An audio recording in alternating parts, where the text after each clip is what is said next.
Orang-orang yang masuk surga dengan tauhidnya tanpa hisab dan azab. Di mana malam ini kita akan membahas tentang sifat-sifatnya.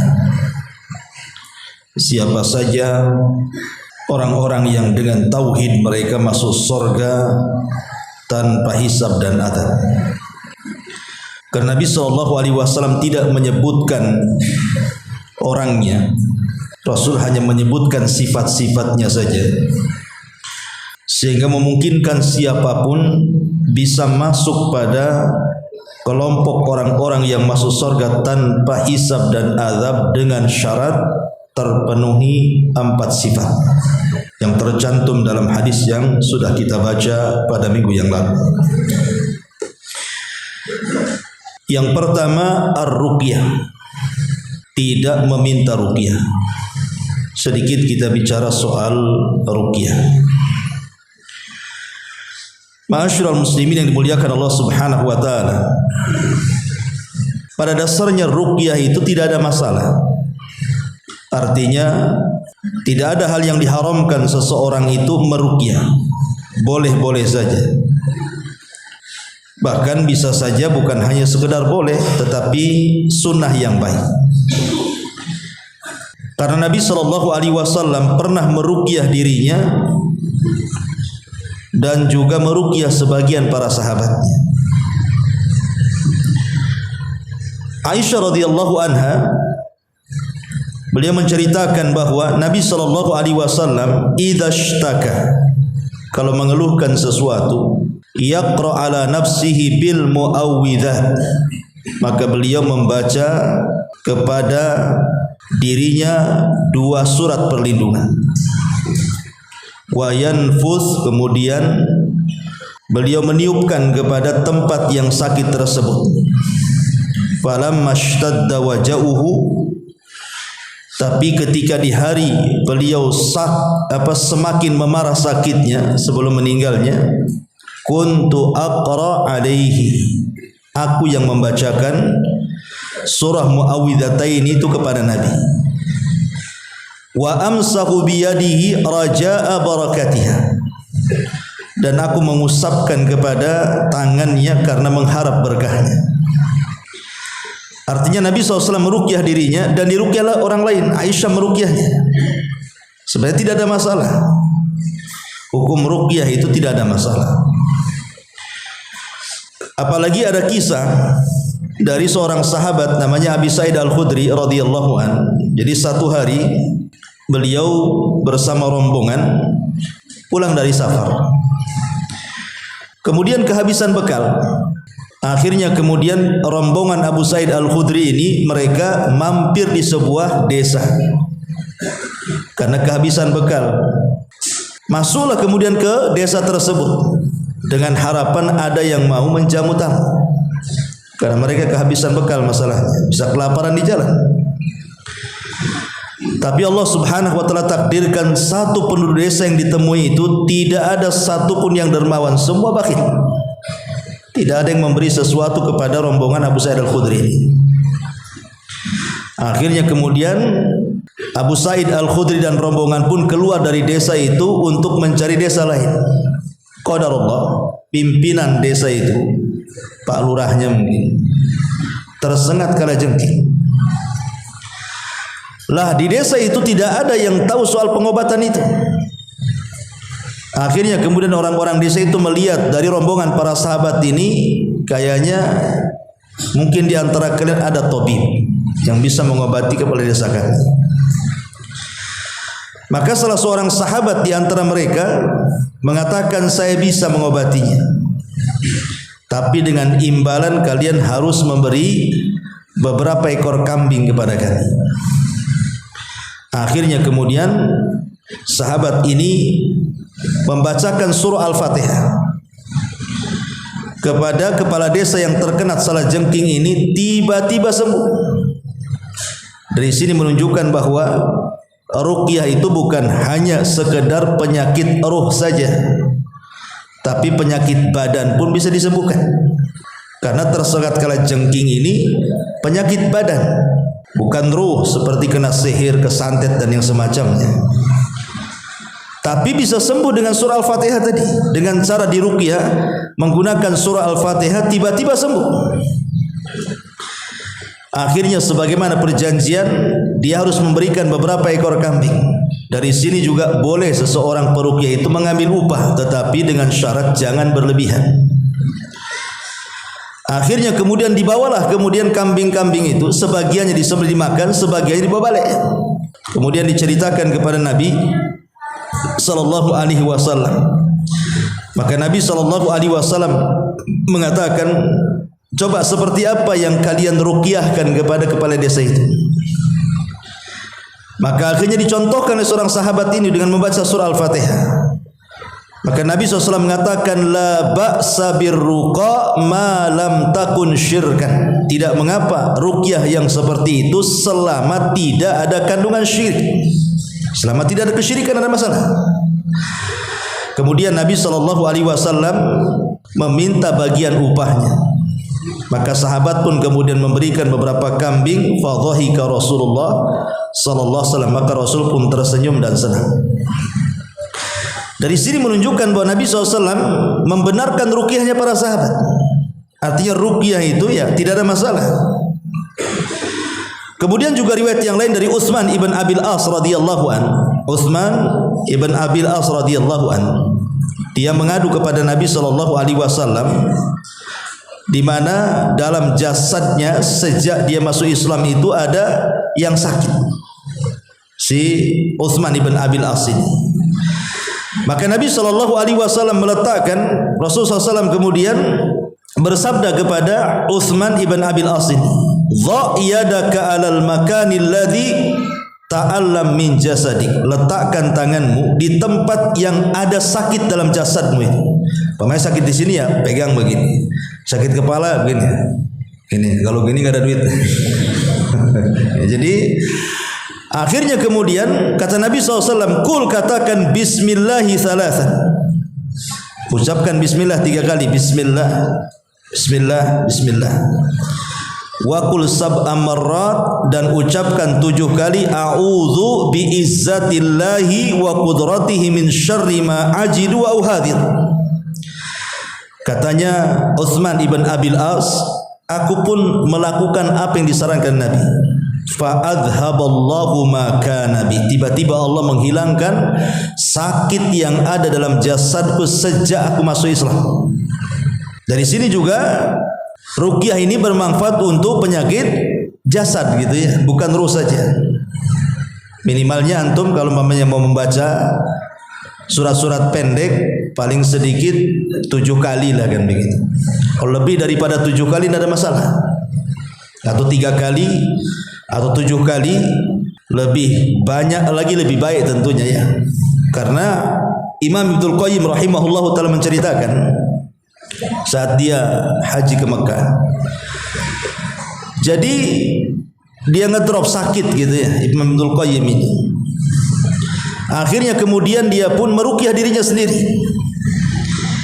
Dia letakkan kemudian tangannya di tempat jasadnya yang sakit. Kemudian Imam Ibnul Qayyim membaca muawwidzataini, qul a'udzu birabbin nas, qul a'udzu birabbil falaq, dan qul huwa qul ya ayyuhal kafirun sebanyak 7 kali. Kemudian diletakkan di tempat sakit dalam jasadnya, dan kata Imam Ibnul Qayyim rahimahullahu taala, tiba-tiba Allah hilangkan penyakitku.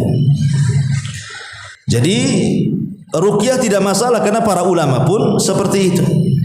Mereka meruqyah, tetapi pada dasarnya ruqyah itu sebaiknya ruqyahlah diri sendiri. Jadi meruqyah itu sebaiknya meruqyah diri sendiri. Tidak perlu kemudian kita mencari ustaz atau pakar ruqyah, tidak perlu. Karena hukum asalnya itu ruqyah adalah meruqyah diri sendiri. Fa idza sa'alta fas'alillah. Kalau engkau meminta sesuatu, langsung minta kepada Allah Azza wa Jalla. Sebab kalau seandainya kita mencari pakar ruqyah atau ustaz tertentu untuk meruqyah, ada 2 kemungkinan. Pertama, dikhawatirkan ada ketergantungan kepada ustadz yang meruqyah itu, seolah-olah yang menyembuhkan itu ustadznya. Sebab kalau seandainya peruqyah orang lain kayaknya kurang manjur itu. Makanya ada dua peruqyah nih, satu ustadz, satu santrinya. Yakin kemana nih? Yakin ke ustadznya lah kan gitu. Akhirnya kan ketergantungan, seolah-olah nanti yang menyembuhkan dia. Atau kalau tidak sembuh, nanti dicela pula ustadznya itu. Ustadznya nggak beres, nggak pandai ruqyah katanya.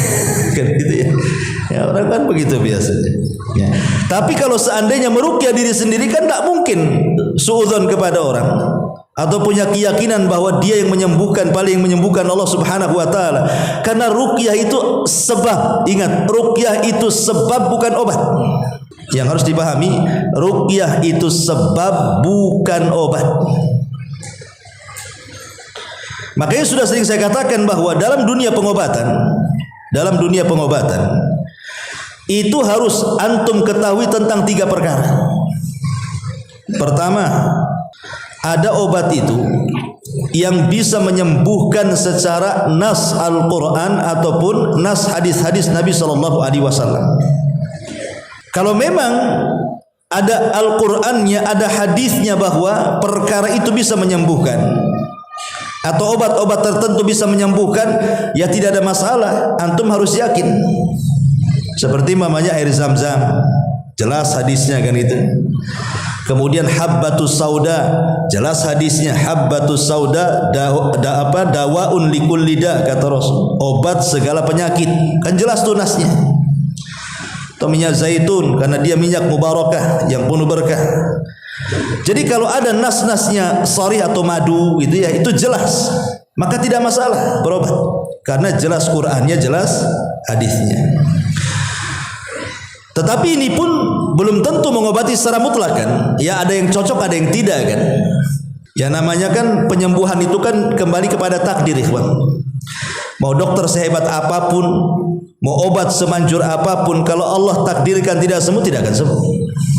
Ini berkaitan dengan takdir masalah. Kemudian yang kedua, Quran tidak mengatakan ini obat, ataupun hadis-hadis Nabi SAW juga tidak mengatakan ini obat. Tetapi secara penelitian, mungkin akar-akar tertentu, daun-daun tertentu, pohon-pohon tertentu, rumput-rumput tertentu itu setelah diteliti, rupanya mengandung zat-zat tertentu yang bisa mengobati ini dan itu. Bisa mengobati kolesterol, gula, asam urat, dan begitu seterusnya umpamanya kan. Dan terbukti, walaupun tidak 100%, tetapi kebanyakan sembuh. Kalau ada pengobatan dan sudah diteliti dan terbukti penelitiannya, walaupun tidak 100% tapi secara umum bisa menyembuhkan, maka tidak mengapa kita berobat dengan obat itu. Tidak ada masalah, karena sudah ada penelitian. Lah yang jadi masalah itu yang ketiga nih. Quran tidak mengatakan itu obat, hadis tidak mengatakan itu obat, tidak ada penelitian baik dalam dunia kedokteran, farmasi, herbalis dan yang semacamnya. Tiba-tiba kita pula menganggap itu obat. Itu namanya menjadikan sebab yang bukan sebab. Inilah yang disebut dengan syirkul asghar, syirik kecil. Tapi kalau seandainya dia sampai meyakini sebab itu penyembuh, itu bukan syirik kecil lagi, itu sudah naik ke syirik besar itu. Contoh umpamanya, seseorang kemudian datang ke orang pinter, kemudian dikasih benang, suruh diikatkan di kaki ataupun di tangan, di leher, nanti penyakitmu hilang katanya. Lah benang ini tidak pernah diteliti, kecuali orang-orang tukang jahit ya lah, mungkin kan itu. Tapi nggak ada dokter farmasi neliti benang kan gitu ya. Artinya bahwa ini kan aneh, kok benang bisa jadi sesuatu yang bisa mengobati, padahal di rumah sakit manapun tidak ada, di farmasi apapun tidak ada, kok dia pula jual benang itu. Berarti dia menjadikan sebab benang kesembuhan, padahal benang itu bukan sebab penyembuh. Kalau dia mengatakan tetap Allah yang menyembuhkan, benang ini perantaranya syirkul asghar, syirik kecil. Tapi kalau dia mengatakan benang ini yang menyembuhkan dan menafikan Allah, itu syirik akbar. Dan umumnya yang menggunakan jimat itu terjerumus kepada syirkul akbar umumnya, karena ada ketergantungan. Lah ruqyah sendiri ikhwatu fiddin yang dimuliakan Allah Azza wa Jalla, itu bukan penyembuhan, itu sebab penyembuhan. Yang menyembuhkan itu Allah Subhanahu wa taala. Tapi karena ruqyah ini adalah syar'i, masuk ke poin yang pertama, di mana Allah Subhanahu wa taala mengatakan wa nunazzilu minal Qur'an ma huwa syifa, dan kami turunkan Al-Qur'an itu di antara faedahnya adalah sebagai obat. Berarti nas Qur'an bahwa kalau kita meruqyah membacakan ayat-ayat Al-Qur'an atau doa-doa yang warid, maka itu bisa menyembuhkan. Berarti ruqyah itu ada dasarnya dari Al-Quran, bahwa bacaan Quran itu bisa menyembuhkan. Tapi ingat, ini hanya sebagai sebab saja. Yang menyembuhkan itu Allah Subhanahu wa taala. Makanya kata para ulama, ruqyah syar'iyah itu ada 3 syarat. Pertama, antakuna bi kalamillahi au bi asma'ihi wa sifatihi wal ma'thuri anin Nabi sallallahu alaihi wasallam. Pertama, yang dibaca itu kalamullah, maksudnya Al-Quran, atau menyebut nama-nama dan sifat-sifat Allah Azza wa Jalla, atau doa-doa yang ma'thur datang dari Nabi sallallahu alaihi wasallam. Dari sini kita ketahui bahwa ruqyah itu sifatnya tauqifiyah. Apa tauqifiyah? Terima jadi. Jangan buat-buat ruqyah yang tidak dibuat Nabi, karena ruqyah itu sudah ada ajarannya, ya. Kemudian yang kedua, Syekhul Islam Ibn Taimiyah rahimahullahu taala menambahkan syarat antakuna bil lisanil arabi, harus dengan lisan Arab. Wa ma yu'raf ma'nahu, ataupun kalaupun tidak lisan Arab, lisan-lisan atau bahasa-bahasa yang dipahami maknanya. Kalau memang bisa bahasa Arab, ya tentu kita membacakan ayat-ayat Al-Quran atau doa-doa Nabi SAW yang ma'thur, ataupun nama-nama dan sifat-sifat Allah. Kalau tidak bisa, ya menggunakan bahasa Indonesia, tidak masalah, yang jelas dipahami maknanya dan didengar orang yang diruqyahnya. Jangan meruqyah itu denger-denger nggak jelas gitu kan. Karena ada orang yang mencampur adukan antara ruqyah syar'i dengan yang tidak syar'i. Contoh umpamanya, ketika dia baca Fatihah, jelas baca Fatihahnya, auzubillahi minasyaitonir rajim, subhanallahil. Habis itu ada bacaan lain yang enggak jelas, was gitu. Itu enggak jelas tuh. Ini sudah enggak jelas karena syaratnya harus jelas. Bahasa yang dibacanya jelas, imma bahasa Arab atau bahasa yang lain yang jelas dia bisa dipahami. Loh, kalau was-was gimana bisa dipahami? Ya, harus dipahami. Kemudian yang ketiga, an ya'taqida anna ruqyata la tu'athir bi dzatiha bal bi taqdirillahi azza wa jalla. Harus diyakini bahwa ruqyah itu tidak membawa pengaruh secara zatnya, bahkan semua pengaruh kesembuhan itu kembali kepada takdir Allah Subhanahu wa taala. Jadi kalau seandainya ada seorang peruqyah meruqyah sembuh, kemudian meruqyah lain juga tidak sembuh, berarti semua takdir. Yang satu ditakdirkan sembuh, yang satu ditakdirkan tidak sembuh. Jadi karena kekuatan ruqyah itu juga kembali kepada kekuatan orang yang diruqyah, kepada kekuatan orang yang meruqyah, dan kepada lafad-lafad ruqyah itu sendiri. Jadi menentukan ruqyah mujarab tidak itu kembali ketiga ini. Pertama, kekuatan orang yang meruqyah. Kekuatan orang meruqyah ini kembali kepada orangnya. Dia mungkin soleh, taat, rajin ngaji, rajin sholat, orangnya bertauhid, alim, begitu umpamanya. Kemudian orang yang diruqyahnya pun berusaha untuk berubah. Yang tadinya tidak sholat jadi sholat, mulai banyak zikir, baca Quran itu dan lain sebagainya. Kemudian lafad-lafadnya juga jelas. Walaupun dalam hal ini ikhwatu fiddin dimuliakan Allah Azza wa Jalla, para ulama mengatakan secara umum Al-Quran itu bisa dijadikan ruqyah. secara umum dari mulai Al-Fatihah sampai Qul a'udzu birabbin nas itu satu mushaf, itu semua bisa digunakan untuk ruqyah. Surat apa saja.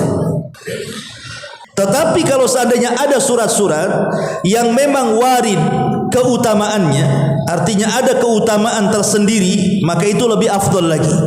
Seperti baca Al-Fatihah, kan jelas keutamaannya gitu ya. Kemudian muawwidzataini, Qul a'udzu birabbin nas, Qul a'udzu birabbil falaq, ataupun ayat kursi, ataupun akhir surah Al-Baqarah, atau Qul ya ayyuhal kafirun, itu kan jelas tuh, jelas ya. Ya, apalagi kalau seandainya surat-surat itu warid keutamaannya lebih baik lagi. Tapi kalaupun seandainya tidak menggunakan ayat itu, semua ayat yang dibaca bisa untuk ruqyah. Karena Allah yang mengatakan wa nunazzilu minal Qur'an, kami turunkan Al-Qur'an secara umum, ya. Dari awal sampai akhir itu bisa menjadi syifa bagi obat. Ini yang pertama. Yang kedua, kaifiyah cara meruqyah diri sendiri ataupun orang lain. Bisa hanya sekedar membaca saja dengan niat untuk menyembuhkan, pamannya saya ingin menyembuhkan, saya punya penyakit. Akhirnya saya ambil Quran, saya niatkan bacaan ini dan saya bertawassul dengan kalam Allah kepada Allah. Kemudian niatkan itu untuk kesembuhan kita. Kemudian kita baca saja terus. Ataupun boleh juga dengan tiupan. Dengan tiupan. Imma dengan tiupan atau ada sedikit ludah yang keluar, riq namanya. Bisa tiupan saja, bisa ludah saja, bisa gabungan tiupan dan ludah. Kapan itu? Bisa sebelum membaca Quran, bisa setelah membaca Quran, bisa di tengah-tengah membaca Quran. Maksudnya, pamannya tangan saya sakit, maka kita tiup dulu, kemudian baca Quran, gitu ya. Ataupun umpamanya baca Quran dulu, baru kita tiup, gitu ya. Atau sambil baca Quran meniup-niup, boleh tiga-tiganya, ya. Karena tidak ada ketentuan dan semua ada riwayatnya. Semua riwayat Aisyah radhiyallahu anha seperti itu. Kadang Rasul meniup sebelumnya, kadang Rasul meniup setelahnya, kadang Rasul meniup di tengah-tengahnya. Jadi bisa itu semuanya, ya. Ma'asyiral muslimin yang dimuliakan Allah Subhanahu wa taala. Kemudian juga kalau kepada orang lain tentu harus dilihat. Kalau orang yang kita ruqyah itu mungkin ada hubungan mahram dengan kita, ya enggak apa-apa kita sentuh, kita tiup-tiup. Ya. Kalau sama orang tua jangan kasih ludah lah. Ya niup saja gitu ya. Jadi kalau ada hubungan mahram nggak ada masalah. Masalahnya kalau kepada yang bukan mahram, ajnabi. Saya lihat para peruqyah ini aneh. Kadang-kadang dia pegang pada istri orang itu. Ustaz ada mahramnya. Walaupun ada mahramnya itu tidak punya cemburu tuh. Masa istri pegang-pegang dia nggak marah? Mana perasaan malunya? Nggak boleh. Ustaz peruqyahnya pakai kaos tangan, walaupun pakai kaos tangan itu istri orang. Lalu siapa yang pegang, siapa yang mengusap? Yang mengusap dan memegang ya suaminya atau mahramnya. Kita yang baca Quran, dia yang mengusap. Nggak boleh kita yang baca Quran, kita yang mengusap seperti itu. Karena tidak ada contohnya seperti itu. Dan itu bisa mengundang fitnah. Bisa mengundang fitnah. Ataupun cukup seseorang itu dibacakan saja, tidak diusap, gak ada masalah kok. Nggak dipegang juga nggak masalah. Karena pengaruh Al-Quran itu loh tidak ada yang tahu. Sebagaimana pengaruh sihir itu ketika menyihir itu tidak ada yang tahu. Ini perkara gaib. Kita yakin saja bahwa Quran itu mempengaruhi besar. Gimana cara kerjanya ya itu Allah yang tahu. Baca saja. Kalau dia meronta-ronta atau apa begitu kan, ya nanti mahramnya yang pegang. Ma'asyiral muslimin yang dimuliakan Allah Azza wa Jalla, karena ada sebuah kisah dijelaskan di sebagian masyayikh ini bahwa ada orang di satu keluarga itu ada orang yang sudah lama mengalami sakit. Jadi dia meminta fatwa kepada salah satu syekh. Jadi kata syekh ini, cukup engkau baca ayat kursi saja. Cukup engkau baca ayat kursi, niatkan kesembuhan dan bertawassullah kepada Allah dengan nama-nama Allah di situ. sambil pegang tempat yang kau sakit itu. Akhirnya dia membaca 150 kali ayat kursi. Allahu la ilaha illa huwa, udah habis, diusap bagian sakitnya, dibaca lagi, diusap, dan dia tidak sama sekali tidak bosan, terus saja dari pagi siang malam dia melakukan seperti itu sampai 150 ayat kursi dia baca. Subhanallah. Kata dia, rupanya di sini pengaruhnya besar. Mulai terurai itu penyakitnya, sakitnya mulai meredah dan begitu seterusnya. Jadi walaupun hanya sekedar membaca saja, pengaruh ayat itu sangat berpengaruh. Tidak mesti harus ada sentuhan, tidak mesti harus ada tiupan, karena ruqyah ini perkaranya luas. Ya, kalau disempitkan nanti perlu dalil. Oh, harus dipegang, mana dalilnya? Karena Al-Quran sendiri mengatakan secara umum cukup dibaca. Memang ada contoh dari Nabi SAW meniup, kemudian memberikan ludah, tapi juga ada cara-cara yang lain yang lebih elegan daripada itu. Dengan cara apa? Menggunakan media air atau media minyak zaitun atau media garam umpamanya, seperti Ali radhiyallahu an, salat dia, tiba-tiba kala jengking nyengat dia. Kemudian Ali tiba-tiba mengatakan laknatullah alal aqrab, katanya. Laknat Allah kepada kala jengking. Tidak solat, tidak di luar solat, tetap aja gigit, katanya. Kata Ali. Akhirnya kata Ali, Fatimah, kemarikan itu garam dengan air putih. Dan air putih campur garam. Kemudian Ali membaca ayat-ayat ruqyah. Kemudian diminum dan sebagian diolesi, sembuh. Ali ini ingin menggabungkan, kenapa mesti garam? Karena garam ini kan biasanya bisa mengobati luka kan gitu ya. Sementara air bisa minum tuh supaya mengobati dalamnya.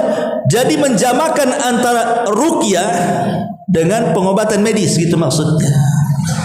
Nah, itu Ali pakai seperti itu kan, begitu kan, bisa pakai air, pakai minyak zaitun, kalaupun tidak harus disentuh kan.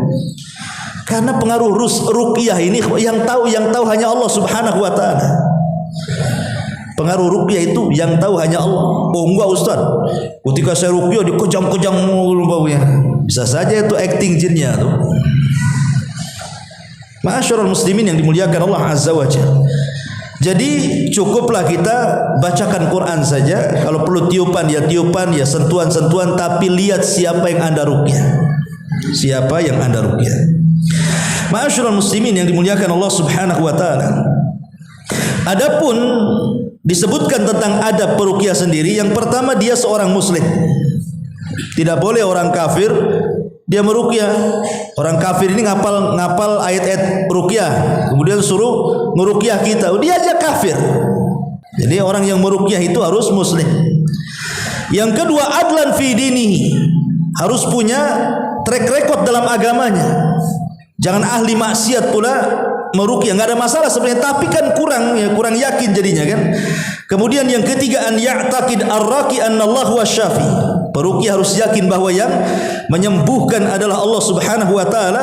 Kemudian yang keempat, an yakuna ar-raqi aliman bi turuqil mu'alajati bi ruqyati syar'iyyah. Haruslah orang yang meruqyah itu tahu cara meruqyah. Jangan asal-asalan ya. Tahu cara meruqyahnya. Taib. Lah ruqyah sendiri kemarin sudah dijelaskan bahwa orang yang meminta ruqyah itu tidak ada masalah, cuman dikeluarkan dari orang yang masuk surga tanpa hisab dan adab. Tapi kalau seandainya dia punya amalan yang lain selain minta ruqyah, umpamanya ada amalan lain, umpamanya dia mati syahid. Orang mati syahid masuk surga tanpa hisab kan gitu. Seandainya dia tidak tergolong amalan ini, ada amalan lain. Tidak mesti harus amalan ini saja gitu maksudnya. Ada amalan-amalan lain yang menjadikan orang itu bisa masuk surga tanpa hisab dan adab. Jadi jangan terfokus kepada orang yang minta ruqyah saja, tidak. Nah, ini juga harus dipahami. Ini yang pertama. Kemudian yang kedua, al-kai. Kai ini maksudnya seseorang mengobati dengan menggunakan besi panas. Syekh bin Baz rahimahullahu taala, beliau mengatakan tentang hukum kai di sini. Apa kata Syekh bin Baz ketika ditanya, bagaimana hukum seseorang itu berobat dengan kai? Maka kata beliau, yajuz boleh at-tadawi bil kai, berobat dengan kai, besi yang dipanaskan kemudian disundutkan ke tempat luka supaya tidak beracun dan begitu seterusnya. Ya. Karena Nabi SAW mengatakan asy-syifa'u fi thalathin, obat itu ada di 3 tempat. Kayyatun nar, menggunakan kai, besi yang disudut api itu. Kemudian kata Nabi SAW termasuk juga hijamah, itu juga termasuk pengobatan, tapi salah satunya Rasul mengatakan kai. Tapi para ulama ketika membahas tentang hukum ini, Syekh bin Baz mengatakan boleh, tetapi kata Syekh bin Baz, tapi kalau ada hajat untuk itu. Kalau tidak ada hajat untuk itu jangan. Seperti umpamanya menghapus tato dengan api ya, dengan laser, dengan apa gitu kan. Itu kan masuk dalam kai juga. Ya, karena laser itu kan api ya. Kalau berhajat untuk itu ya ada masalah, selama tidak memadaratkan dan tidak merubah rasa takutnya kepada api lebih dibandingkan rasa takutnya kepada Allah. Karena yang menjadikan kenapa orang yang mengobati dengan cara kai itu dikeluarkan dari 70.000 orang yang masuk surga tanpa hisab dan azab, karena dikhawatirkan rasa takut kepada besi itu yang dipanaskan lebih dibandingkan takutnya dia kepada Allah, sehingga akhirnya mempengaruhi tauhid dalam bab takut tadi. Ma'asyiral muslimin yang dimuliakan Allah Subhanahu wa taala, makanya hukum kai sendiri dalam Islam itu tidak dilarang sebenarnya. Karena Nabi sallallahu alaihi wasallam pernah ba'atsa ila Ubay ibn Ka'ab, mengutus seorang dokter kepada Ubay ibn Ka'ab radhiyallahu an. Kemudian faqatta alahu irqan wa kawahu binnar. Kemudian beliau, maksudnya tabib tadi, tiba-tiba memotong urat si Ubay ibn Ka'ab ini, kemudian setelah itu mengkainya. Karena di zaman itu kan kalau orang tersabet pedang, ikhwan, perang kan pakai pedang kan, hadap-hadapan, sabet sana sabet sini gitu kan. Mungkin zaman sekarang kan banyak loh obat-obat supaya steril dari bakteri dan yang lainnya. Zaman dulu kan susah, apalagi di peperangan kan, terpaksa supaya jangan kemudian darahnya ngucur atau supaya tidak tetanus atau apa, maka dibakarkan besi, diletakkan di tempat lukanya itu. Itu kan sakit sekali kan begitu ya. Itu namanya kai. Ya. Nah, Nabi SAW dijelaskan dalam Sahih Bukhari juga dari Anas bin Malik radhiyallahu an bahwa aku pernah mengkai bisul yang ke arah dalam sedangkan Nabi SAW masih hidup. Bisul aja dikai itu. Di sudut besi panas ya, Anas bin Malik radhiyallahu, dan Rasul masih hidup tidak melarangnya ya. Tetapi memang kebanyakan para ulama mengatakan tidak sampai tingkat haram, tapi makruh saja dan boleh kalau mendesak. Kalau memang tidak ada penyakit kecuali diobati dengan cara begitu, maka berdasarkan fatwa para ulama Syekh bin Baz, Syekh Utsaimin dan yang lainnya dibolehkan. Ini yang kedua, sifat yang kedua kai. Yang ketiga, wala yatatayyar, tidak tatayyur. Tatayyur ini diambil dari ta'ir, artinya diambil dari burung. Jadi bahasa tatayyur itu diambil dari burung. Karena orang-orang Mekah ini, ikhwan, mereka kalau hendak berbisnis kan hanya kedua negara saja. Allah menyebutkan rihlatas sita'i was-saif, musim dingin dan panas gitu ya, ke Yaman atau ke Syam. Jadi dagangannya penduduk Mekah itu kalau tidak ke Yaman, ke Syam, karena Yaman di zaman itu lebih maju dibandingkan Saudi. Oh, sekarang terbalik gitu ya. Sehingga mereka kalau dagang ya ke Yaman atau ke Syam. Lah, ketika para pedagang ini mau berangkat dagang nih, maka mereka akan menerbangkan burung. Kalau burung ini ngarahnya ke Syam, tidak jadi mereka. Walaupun ngarahnya ke Yaman, pamannya saya mau dagang ke Yaman nih, saya arahkan burung, tiba-tiba terbang ke Syam, nggak jadi berangkat. Itu tidak mendatangkan untung tapi buntung. Ataupun saya dagang nih, bulan ini mau ke Syam, diterbangkan burung tetap ngarah ke Syam, tidak jadi. Makanya Syam disebut Syam karena tasya'um. Kenapa Syam disebut Syam oleh orang-orang jahiliyah itu? Karena dianggap tasya'um, arah yang membawa sial. Tapi kalau menerbangkan burung arahnya ke Yaman atau arahnya ke arah lain, pokoknya jangan ke Syam saja, berangkat mereka. Rupanya tatayyur ini berkembang. Ya, kalau dulu kan cuma pakai burung saja kan. Kalau di zaman sekarang tatayur ini kemana-mana. Makanya para ulama mengatakan definisi tatayur itu seseorang menganggap sial ataupun untung karena sesuatu yang dilihat, sesuatu yang didengar, sesuatu yang dimimpikan, sesuatu yang dirasakan, maka mereka bisa menyimpulkan, oh ini ada masalah, ini ada hoki. Kalau umpamanya yang gatal tangan kanan gini, wah mau ngasih duit dokter lagi nih. Oh gatal tangan kiri, oh dek kolektor pula datang nih. Kan itu ya. Ini kan aneh itu. Kalau saya dulu masih kecil itu, kalau ada kupu-kupu si rama-rama yang besar itu, wah berarti ada tamu kepala desa nih. Kalau kupu-kupunya kecil, tetangga cari makan katanya. Orang dulu kan begitu ya. Itu namanya tatayur, ikhwan. Ya tatayur seperti tidak boleh. Apalagi sampai ke angka 13 hilang kan itu tatayur. Nah ini tatayur namanya. Nabi sallallahu subhanahu wa taala mengatakan fa idza ja'athumul hasanatu qalu lana hadi wa in tusibhum sayyi'atun tatayyaru bi Musa wa man ma'ah ala innama ta'iruhum indallah walakin aktsarahum la ya'lamun. Kemudian apabila datang kepada mereka kemakmuran, mereka berkata ini disebabkan usaha kami. Dan jika mereka ditimpa kesusahan, mereka melemparkan sebab kesialan itu kepada Musa dan orang-orang yang bersamanya. Ketahuilah sesungguhnya kesialan mereka itu adalah ketetapan Allah, akan tetapi kebanyakan mereka tidak mengetahui. Kadang-kadang ada orang yang menganggap orang lain itu sial. Umpamanya antum baru buka toko, tiba-tiba ada orang beli, serem sekali wajahnya itu. Ya. Kemudian antum langsung tutup tokonya. Oh ini orang yang pertama beli aja kayak gini, jangan sial pula sampai malam. Gara-gara orang yang beli pertama mukanya nggak jelas gitu kan, akhirnya antum katakan wah ini bawa sial ini. Orang kayak gini pula yang pertama beli gitu ya. Ataupun dia marah-marah ketika beli itu, ya, pagi-pagi udah marah-marah gitu. Ini bawa sial aja orang ini.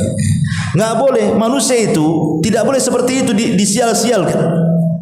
Karena semua sial ataupun tidak sial itu kembali kepada takdir Allah Subhanahu wa taala. Ya. Bisa jam berapa?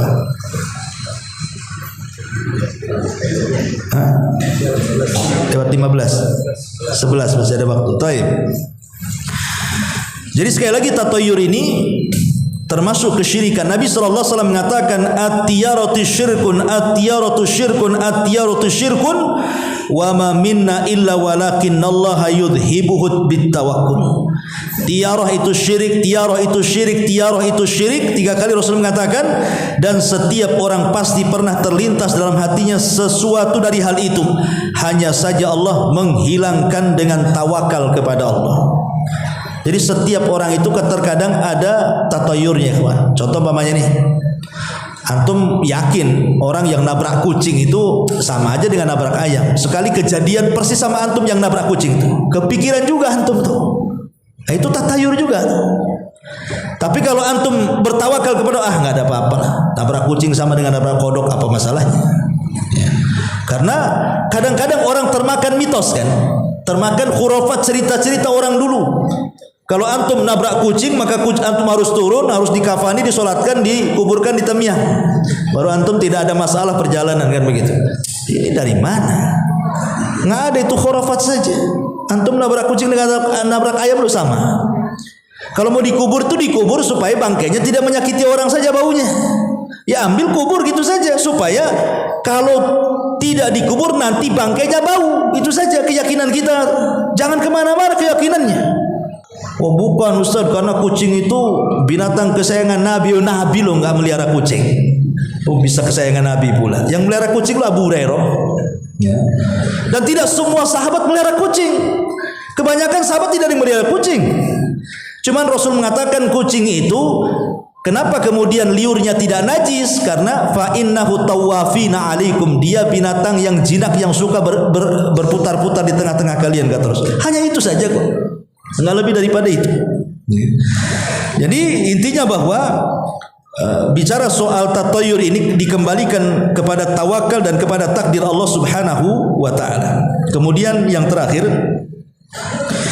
adalah wa ala rabbihim yatawakkalun.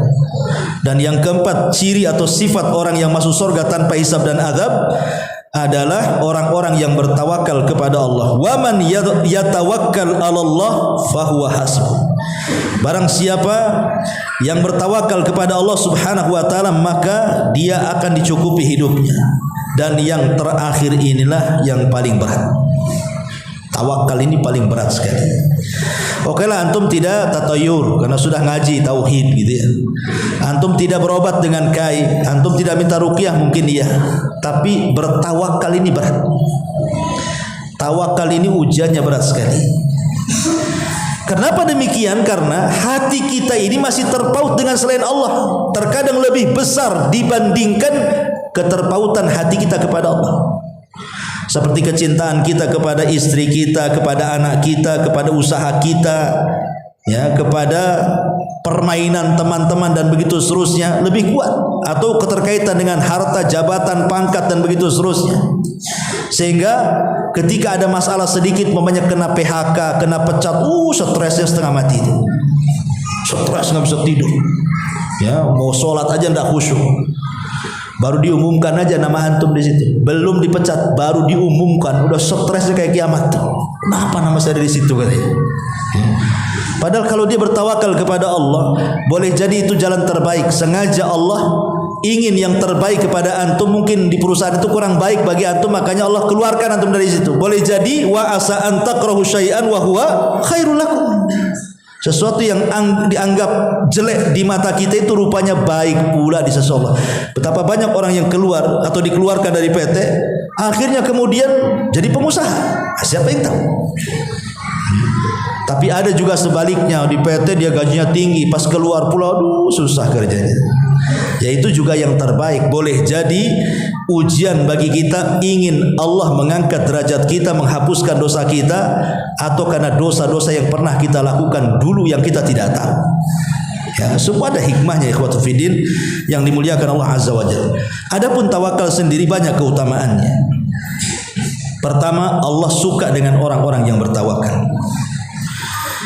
Yang kedua, tawakal adalah alamat keimanan orang.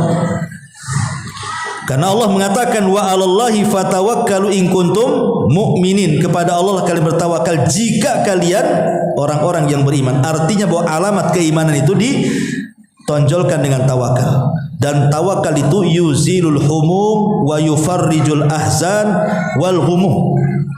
Lebih daripada itu, tawakal bisa menghilangkan stres, bisa menghilangkan susah, bisa menghilangkan sedih. Ketika kita bertawakal kepada Allah Azza wa Jal, maka itu semua akan hilang. Dan tawakal ini adalah obat untuk tatoyur dan tasya'um. Tadi pembahasan tatoyur. Kalau kita tidak ingin tatoyur, tawakal kepada Allah. Sandarkan ke hati kepada Allah. Jangan disandarkan kepada apa yang dilihat, apa yang didengar. Umpamanya antum bermimpi, jelek kali mimpinya, maka tidak perlu dipikirkan mimpi itu, tawakal aja kepada Allah. Enggak mungkin terjadi kok, tenanglah kita. Ya. Atau umpamanya pas jalan-jalan nih malam-malam, nengok sekelebat apa gitu ya, yang menakutkan, enggak usah dipikirkan, tawakal aja kepada Allah. Itu jin nakut-nakuti aja.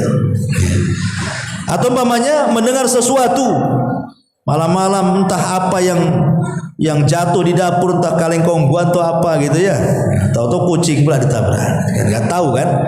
Tapi kadang-kadang kalau tengah malam Jumat Kliwon kan, apa ini kan gitu. Tawakal Allah, nggak ada apa-apa, suara saja. Karena bagaimanapun jin itu, syaitan itu, dia berusaha masuk dalam setiap media untuk menakut-nakuti kita sehingga timbul was-was, akhirnya tatayur. Syaitan itu akan masuk ke media apa aja, masuk ke angin, masuk ke suara. Setan itu masuk ke bayangan. Kadang-kadang lagi diam, gorden kok goyang-goyang, masuk dari situ. Ya, ada apa goyang-goyang. Rupanya ada anak kucing. Cuman nggak nampak anak kucing itu kan, tapi setan udah masuk di situ. Jadi kita udah merunung, dapat takut ya kan. Ya.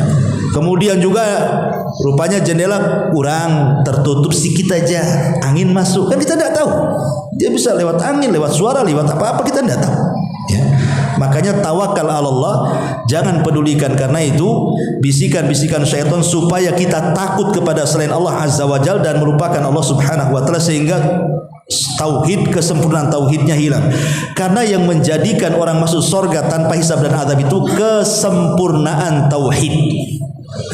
Ingat ya, yang menjadikan dia masuk surga tanpa hisab dan azab karena sempurna tauhidnya. Lah ketika kemudian orang minta diruqyah, inilah mulai mengurangi kesempurnaan tauhid. Ketika minta kai juga sama, ketika tatayur juga sama, ketika tidak tawakal juga sama. Akhirnya ketika tauhidnya kurang sempurnanya, maka dia tidak digolongkan pada orang yang masuk surga tanpa hisab dan azab.